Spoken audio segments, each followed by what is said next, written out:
The sun cast long shadows across the dusty plains of Redemption Creek as Lila Bennett stood at her husband's grave. The freshly turned soil a stark reminder of how quickly life could change in the unforgiving West. 1878 had already proven to be the cruelest year of her 25 years on Earth, leaving her alone with a small ranch to manage and memories that haunted her like ghosts in the night. "I don't know how to do this without you, Thomas," she whispered, her voice catching on the wind that swept across the cemetery on the hill overlooking their property. 2 months had passed since the fever had taken him, 2 months of struggling to maintain the cattle, repair fences, and fend off the vultures circling both the feathered kind and the human variety that saw a widow as easy prey in these parts. The walk back to her homestead was a lonely one. Lila pulled her shawl tighter around her shoulders as she approached the modest cabin that no longer felt like home without Thomas's laughter filling it. The small herd of cattle grazed in the distance, fewer than before. She'd already had to sell some to keep food on the table. As she drew closer to the house, she noticed a figure on her porch, a tall man with broad shoulders, his hat pulled low against the setting sun. Her heart raced as she reached for the small pistol hidden in the folds of her dress. Lone visitors seldom brought good news. "Who's there?" she called out, her voice stronger than she felt. The man stood slowly, hands raised to show he meant no harm. "Name's Knox O'Malley, madam. I worked with your husband last spring on the cattle drive to Santa Fe." Lila kept her distance, studying him carefully. He had kind eyes blue as the summer sky set in a weathered face that had seen its share of sun and hardship. His clothes were dusty but not ragged, marking him as a working man rather than a drifter. "What brings you here, Mr. O'Malley?" "Thomas wrote to me some months back, offering work for the season. I've only just received word of his passing."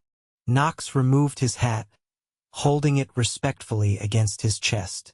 "I'm mighty sorry for your loss, Mrs. Bennett." Lila's shoulders sagged slightly. "Thank you, but I'm afraid I can't offer you that work anymore. I'm barely holding on as it is." Knox nodded, understanding in his eyes. "I noticed your north fence line is down, and some of your cattle have strayed. If you'd allow it, I could help round them up before I move on. No charge." Suspicion flared in Lila's mind. Kindness often came with hidden costs in these parts, but desperation won out. "I'd be grateful for the help, Mr. O'Malley, but I can offer you a meal and a place in the barn for the night in exchange." As dusk settled over the land, Lila watched from the kitchen window as Knox expertly guided the scattered cattle back toward the main herd. His movements were fluid, confident, like he could read the animals' minds before they even knew which way to bolt. By the time darkness had fully fallen, he had mended the broken section of fence and secured the herd. Over a simple supper of beans, cornbread, and coffee, Knox spoke little of himself, preferring to share stories of working alongside Thomas. For the first time in months, Lila found herself smiling, even laughing at tales of her husband's good-natured stubbornness. "He saved my hide more than once," Knox said, staring into his coffee cup. "Had a way with horses that bordered on magical. Taught me a lot." "That sounds like Thomas," Lila replied softly. "He always said a man who couldn't speak to animals couldn't be trusted." Knox's eyes met hers briefly. Wise words. The next morning, Lila expected to find Knox gone, moving on to wherever drifters like him went. Instead, she found him repairing the leaky roof of the barn, his sleeves rolled up, exposing muscled forearms bronzed by the sun. "You didn't have to do that," she called up to him. Knox paused, wiping sweat from his brow. "Thought I'd earn my keep before heading out. That leak would have ruined your hay stores come the first rain." By midday, he had fixed not only the roof, but also the broken wheel on her wagon, and had begun clearing the irrigation ditch that had become clogged with debris. Lila brought him water and watched him work, wondering about the man who seemed to know exactly what needed fixing without being told. "Where are you headed after this?" she asked as they shared a midday meal under the shade of the old oak tree. Knox gazed out at the horizon. "No particular destination. Been drifting since the war, taking work where I can find it." "The war? You fought?" He nodded, a shadow passing over his features. "Union cavalry. Spent 3 years watching good men die for a cause I believed in. Came west afterward, trying to outrun the memories." Lila understood that kind of running. After her parents died in a fire when she was 18, she had married Thomas and moved west, seeking to create something new from the ashes of her former life. "Will you stay?" The question surprised her as much as it did him.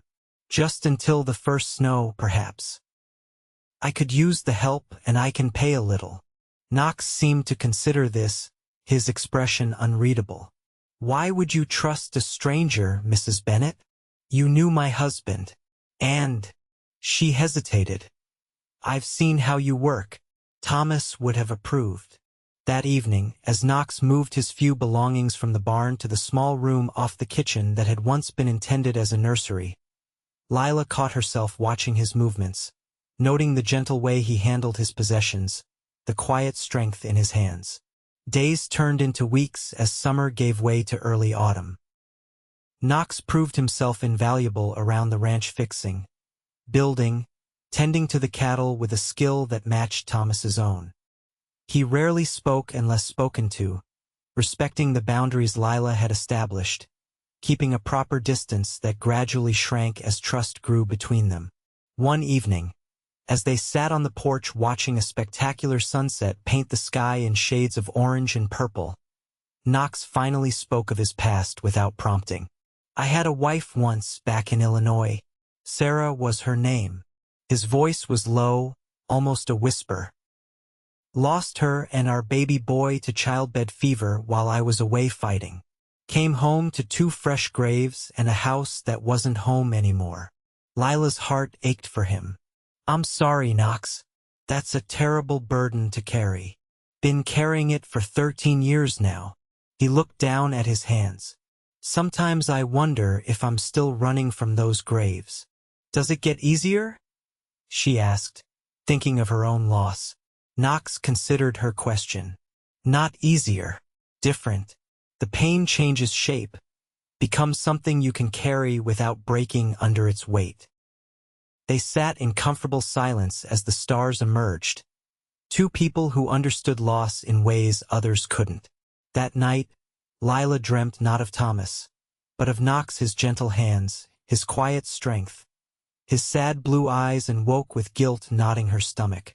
As autumn progressed, rumors began circulating in town about the widow Bennett and the cowboy living on her property.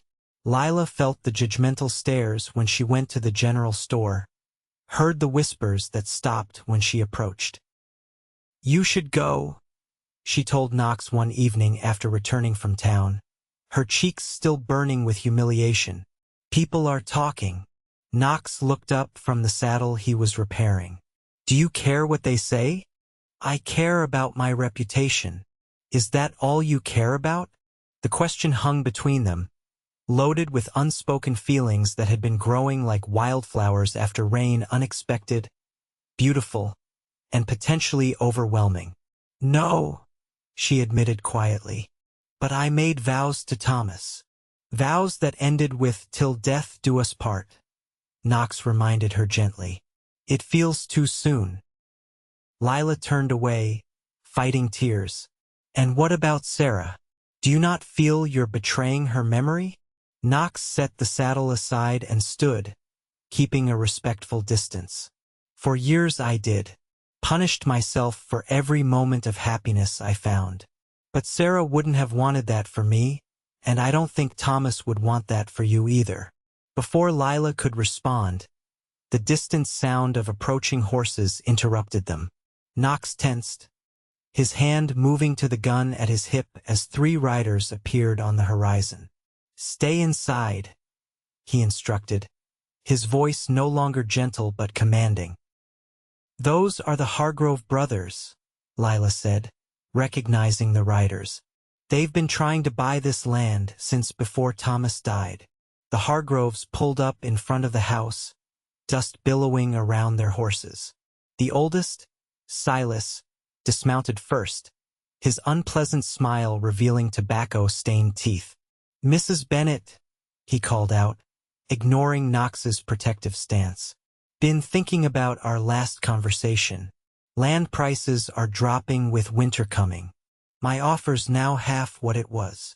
"The land's not for sale, Hargrove," Knox stated firmly. "Not at any price." Silas's eyes narrowed. "Don't recall asking you, stranger. This is between me and the widow." Lila stepped forward, standing shoulder to shoulder with Knox.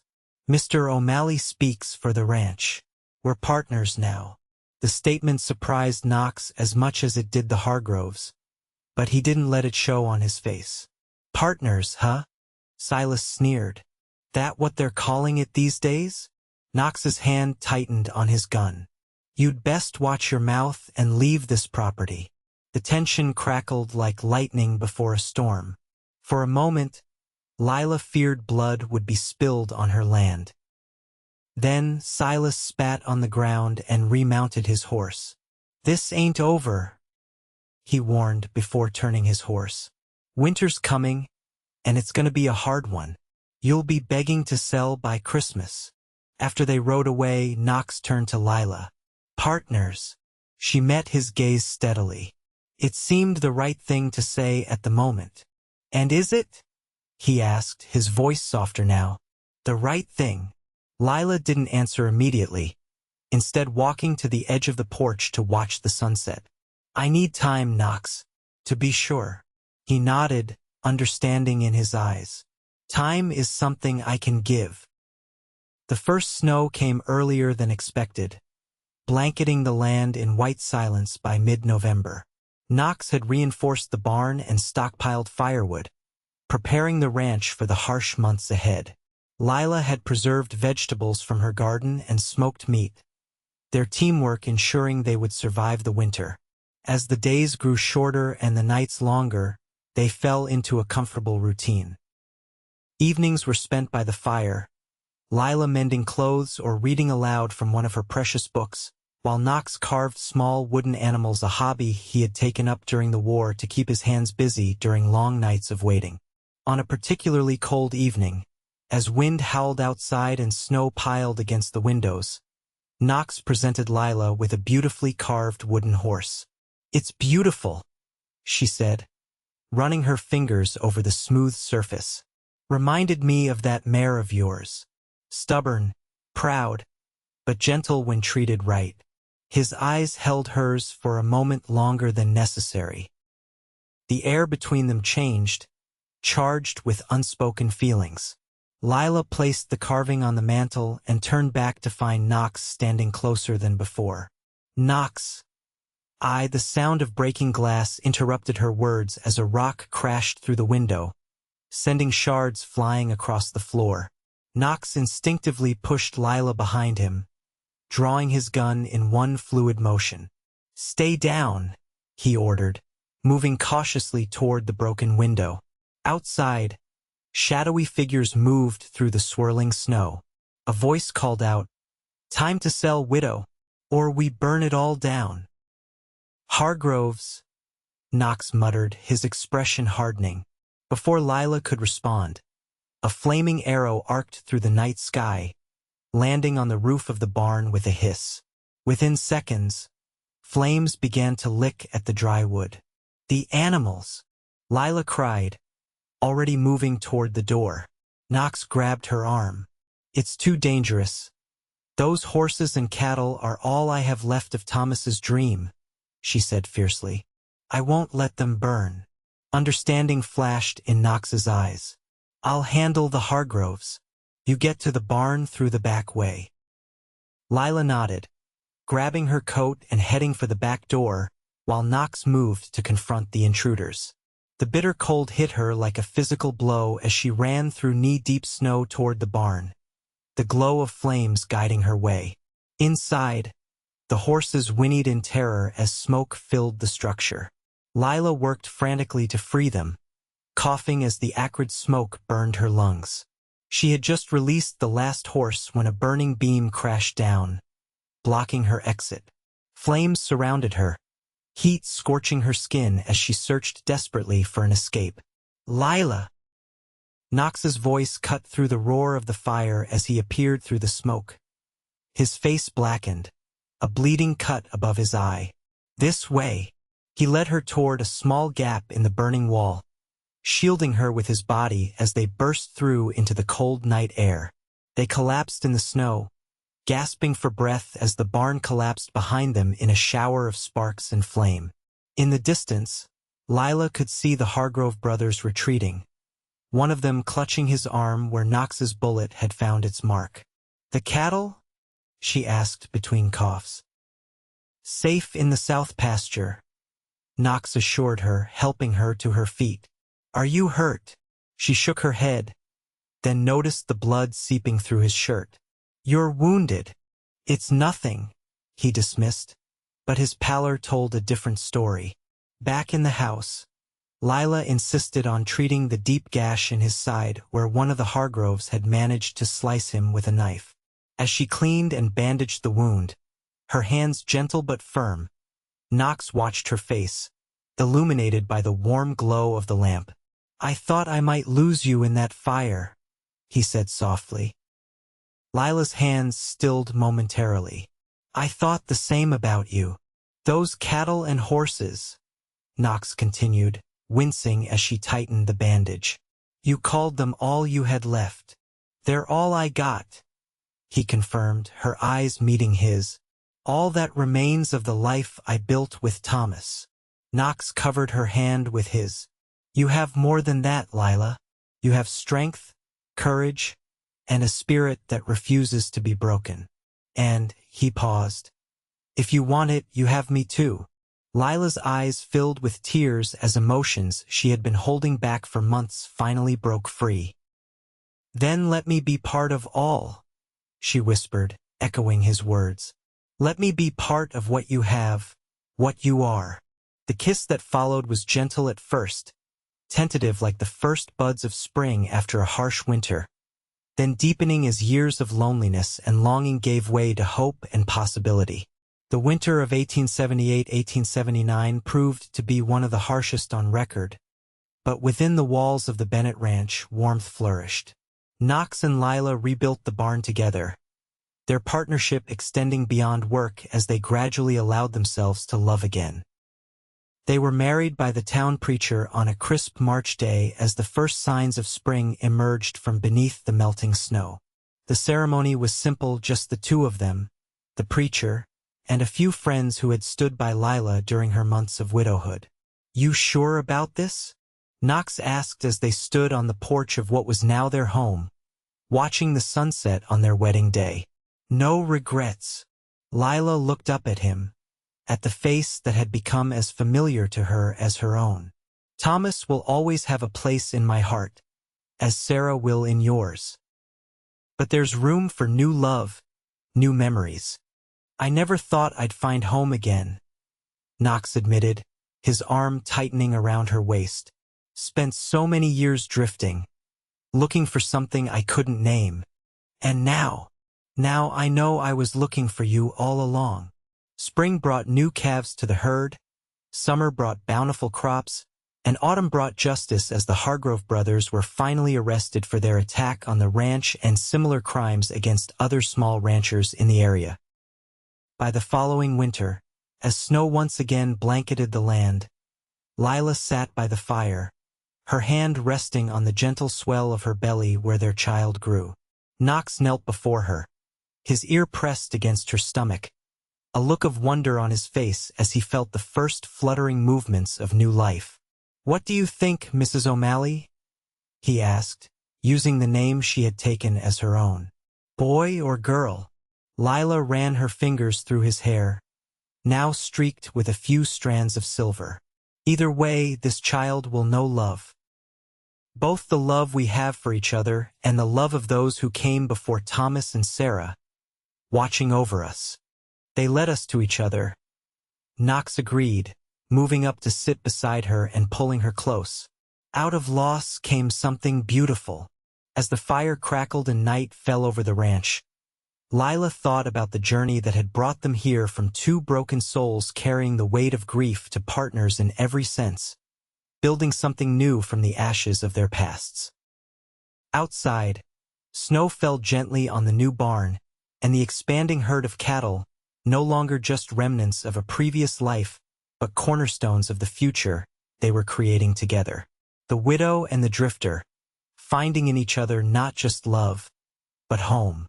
5 years later, Lila stood on the porch watching Knox teach their son, Thomas Knox O'Malley, how to ride his first pony while their 3-year-old daughter, Sarah, clapped her hands in delight from her perch on Lila's hip. The ranch had prospered under their joint care, expanding to 3 times its original size. The difficult times had not disappeared entirely. Droughts, harsh winters, and occasional rustlers tested their resolve, but they faced each challenge together, their bond strengthening with every obstacle overcome. "Mama, look!" little Thomas called out as he managed to sit upright in the saddle without his father's steadying hand. "I see you, sweetheart. You're doing wonderfully," Lila called back, her heart swelling with pride. Knox looked up at her, his smile as warm as the summer sun. In that moment, surrounded by the family they had created and the land they had nurtured, Lila knew that sometimes the end of one journey was simply the beginning of another, more beautiful one. What had once been all she had multiplied into abundance beyond measure: love, family, home, and a future as vast and promising as the western sky stretching endlessly above them.